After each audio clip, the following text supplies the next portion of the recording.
This is part 2 of lesson 10.7, Taylor Polynomials and Approximations. In this part of the lesson, we are going to look into a little more detail about how accurate the polynomials are, how we can determine an error, and the Taylor theorem. So we're going to start with an example, and we're going to use our Maclaurin polynomial that we created from example 2. So let me just go ahead and write that here so we have it. So our Maclaurin polynomial for sine is the summation as n equals 0 to infinity of -1 to the n times x to the 2n plus 1. And this is all divided by 2n plus 1 factorial. Now we are to find P5, because that's what we found in example 2, the 5th level one, of the value 1.5. So that's going to be our x. So we are just going to substitute in 1.5 for x in that polynomial, and we'll have these terms. We'll have 1.5 minus 1.5 cubed over 3 factorial plus 1.5 to the 5th power over 5 factorial, because we want the 5th Maclaurin polynomial. So this is approximately equal to 1.000078125. And then if we actually find sine of 1.5, we get 0.997495. So what is the error of approximation? So we're going to take the absolute value of the actual value minus our estimation from our Maclaurin polynomial. So we're going to take the 0.997495 and subtract from it the 1.00788125, and we get 0.003286, which is good. That's a very small error. So now if we do our 5th Taylor polynomial of 2, we're going to have 2 minus 2 cubed over 3 factorial plus 2 to the 5th over 5 factorial, and that's going to be equal to 0.9333, and sine of 2 is going to be 0.09. Oops, sorry, I put the 0 in the wrong spot. 0.909297. So if you can see, we're already further away than we were before. So when we do our error, we now have an error of 0.024. And you can see we're already on a magnitude of 100% bigger than we were before. So how do the errors compare? So what we can say is that P5 of 2, that error is greater than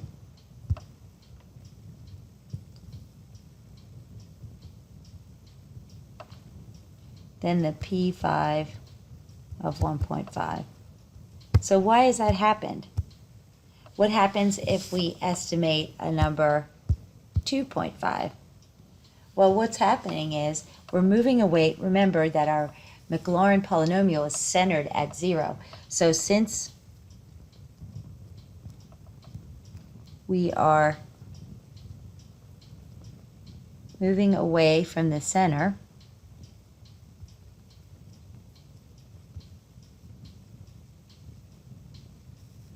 the error would increase. And if you're not sure if that's true or not, you can go ahead and use our polynomial and check that. And I will say this, something else that affects the error is what polynomial you use, what nth polynomial. So the larger the n, the smaller the error would be.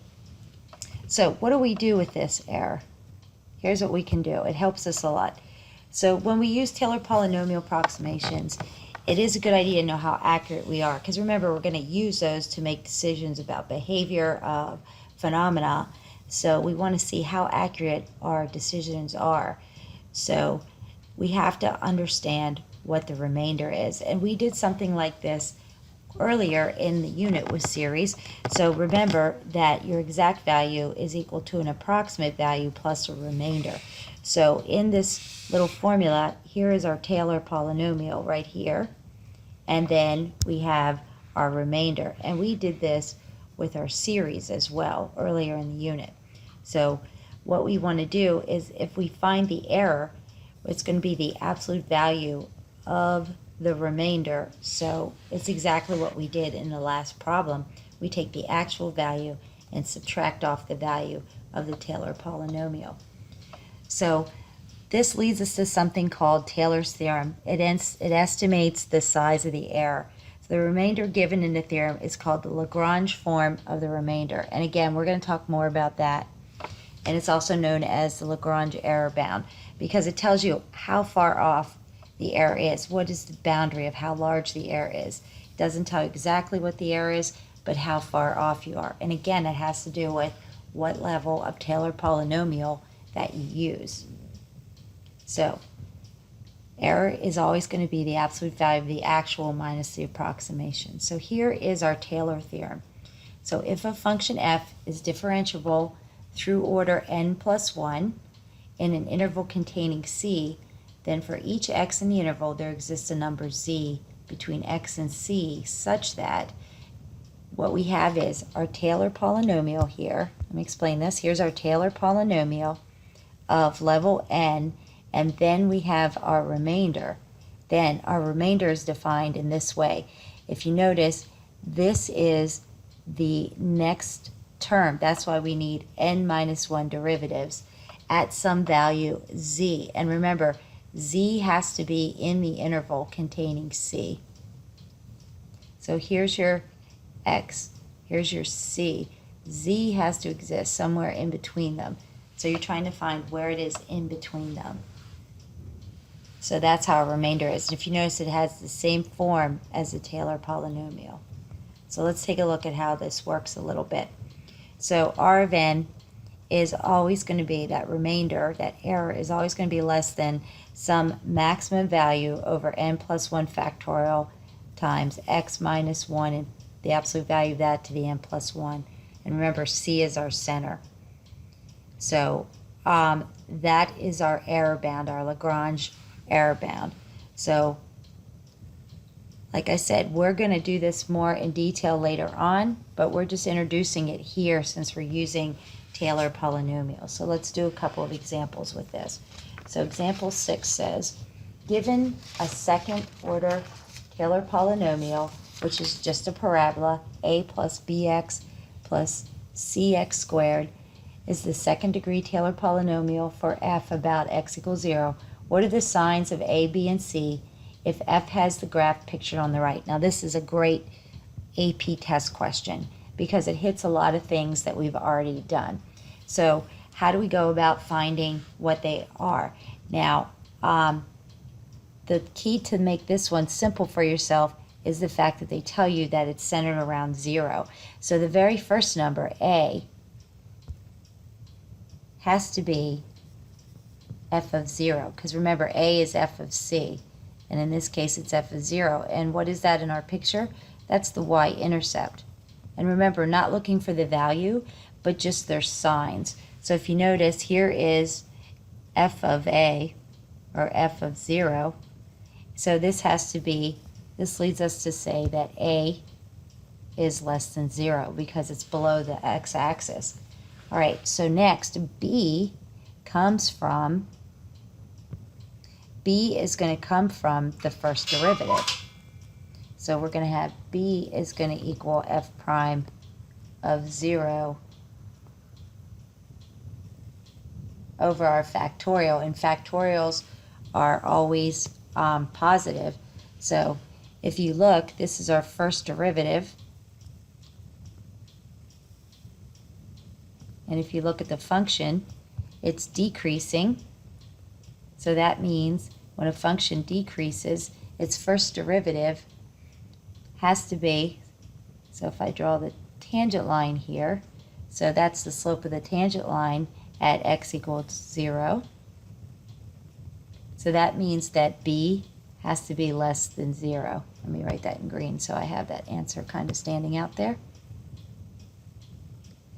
Now the next term is going to be the second derivative. So c is going to come from our second derivative, and of course the factorial, but again, factorials are always positive. So this is the second derivative, and it talks about the concavity. And what do you notice about this function? It is concave up. It's concave up here, which means it's heading towards a minimum. So that means that f double prime has to be less than 0. So that means that our c is going to be less than 0. So there we have our three answers. So that's how we can use what we did with our function behavior to determine the signs, at least, of the coefficients of a Taylor polynomial. All right, here's another example that uses this idea. Suppose that the function f of x is approximated. Now the center is near 3 by a third degree Taylor polynomial, and there it is, t sub 3 of x equals 4 minus 5 x minus 3 squared plus 6 x minus 3 cubed. So now we want the actual derivatives. So we are going to have to work in the factorials in this problem, which we could really just ignore in the last one. The first one's easy. F of 3 has to be the constant that's given. F of 3, just how we define a Taylor polynomial, is 4. So that's the easy one. So now, if you notice, there's no x term, so that means f prime of 3 has to equal 0 because there's no x term. So the next power that we have is 2, so we're going to have a second derivative. And what we have for that, whoops, it's not of 2, it's 3, sorry, is we have this idea that we know that the negative 5 there, the coefficient, has to be equal to the second derivative at 3 divided by 2 factorial. So we really just have to solve that. So we're going to have negative 5 times 2 factorial, that equals f prime, f double prime of 3. So when you simplify this, you get that this equals negative 10. So there's the second one. And then finally, the third term, it's cubed, so that's our third derivative. And it's going to be the same idea. It has to equal, we have a 6 there, so that has to be equal to the third derivative over 3 factorial. So we're going to have 6 times 3 factorial, that's going to equal our third derivative at 3. And so that's really just 6 times 6. So you get 36. So there's our 3. There's our f prime of 3, f of 3, f prime of 3, f double prime of 3, and f triple prime of 3. Now part B asks, does f have a local maximum, a local minimum, or neither at x equals 3? Justify your answer. Well, the first thing we can say is that f prime of 3 equals 0, so this is a critical number. So we're going to have a max or min. So now we just have to decide which is it. Now what we can do is we can look at the idea that the second derivative is less than 0. That's our negative 10. I wrote that poorly. I shouldn't write it that way. But it is negative 10 from here, from right here. So the second derivative is negative. And so by the second derivative test,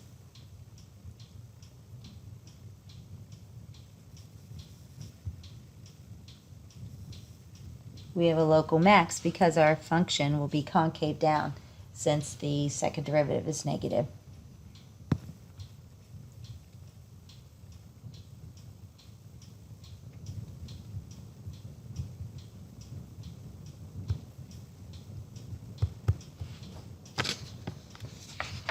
And those are the kind of questions that you can expect from Taylor polynomials.